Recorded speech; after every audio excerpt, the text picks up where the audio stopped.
Hello, dear souls. So, today we will talk about the devotional ladder, how we basically become a devotee of the Lord, and the stumbling blocks. We might not be able to finish everything in one session, so we may be able to do it in two sessions.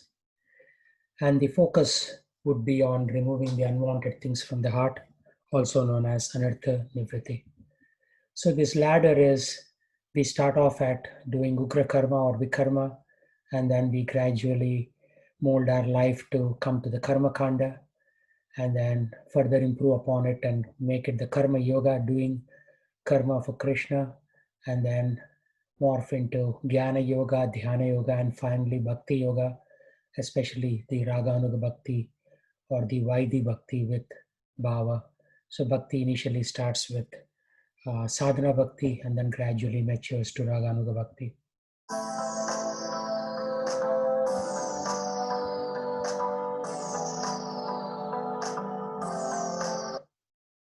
So we will start with a case study of Haridas Thakur. There was this Nawab of Bengal. He gave an order to several of his infantrymen to take Haridas Thakur from marketplace to marketplace and beat him. Haridas Thakur was born in a Muslim family, but he took up to the chanting of the Hare Krishna mantra.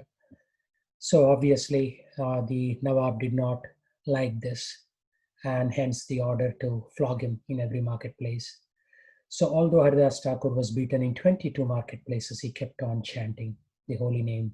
Hare Krishna, Krishna Krishna, Hare Hare, Hare Rama, Rama Rama, Hare Hare. And chanting was his swarupa. No external bodily trouble stopped his nature. His true nature was to keep on chanting. And if you look at the life of Haridas Thakur early on, there was one prostitute who was hired by one of the local persons in that area in Navadvip to see if he can disturb his bhajana or his bhakti. So this prostitute tried to disturb the bhajana of Haridas Thakur, and Haridas Thakur instead asked her to keep coming back day after day and uh, gave the holy name, the Hare Krishna mantra subconsciously. As he was chanting, she became purified and she became a devotee. And later on, Maya Devi herself came and tried to disturb him, but Haridas Thakur was not disturbed. He kept on chanting, he never gave up. So that is the importance of knowing how a pure devotee chants. So there were two individuals, Jagai and Madai, who insulted and even injured Nityananda Prabhu.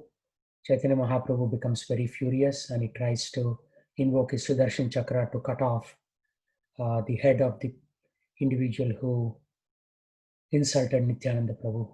But Nityananda Prabhu was very merciful and he said, "Oh my Lord, you are mercy personified and you came to deliver the fallen souls. So how can you kill these individuals? No, please don't do that."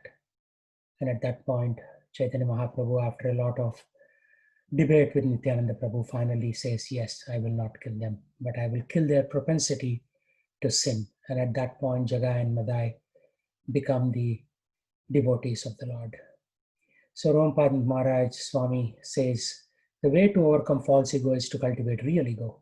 Our real identity constitutionally is that we are eternal servants of Krishna and servants of his servants. By diligently cultivating a spiritual vision, we see ourselves as humble servants of the devotees. And being in that attitude of serving them beneficially, we replace our offensive and false ego with our real ego, which is a servant of God or servant of God's servants.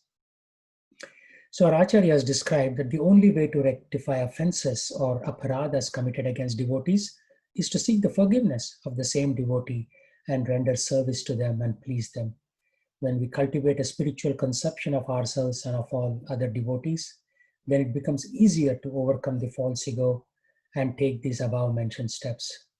By regularly hearing from advanced Vaishnavas, by praying sincerely to Lord Krishna, and by calling upon his holy name, Hare Krishna, Krishna Krishna, Hare Hare, Hare Ram, Ram Ram, Hare Hare. By calling upon his holy name, each of these activities will help us situate us in the spiritual conception from a material conception. Such a sincere effort also invokes Krishna's mercy, who kindly helps us remove our false ego and pride. So we talked about anarthas, or removal of these unwanted things. So where in the life cycle or the journey does this anartha happen? So this diagram talks about when we first come into devotion, it starts with faith. We interact with other devotees, and somebody plants a little bit of thought in our minds, a seed in our heart that we contemplate upon. And at that point, we take association of the saintly personalities called sadhu sangha. So shraddha, or interest or keen interest, transforms into sadhu sangha, where we like to stay with like-minded saintly personalities. And then that transforms into bhajana kriya, where we engage in the process of devotion. Bhajana kriya will result over a period of time uh, in diminishing these obstacles or the bad things or the unwanted things in the heart. So this is called anartha nivriti. Nivriti means removal, anartha means bad, unwanted things. And once we are able to do that, cross over the threshold, we develop firm faith, nishta. The initial faith, shraddha, is very light, it can be shaken, but the firm faith cannot be shaken so easily. And then once one stays in that nishta platform for a while, he will develop a taste, ruchi for bhakti or devotion. And then when bhakti matures or ruchi matures, we acquire attachment to Bhagwan or the Supreme Personality of Godhead. This is called atasaktis or asakti.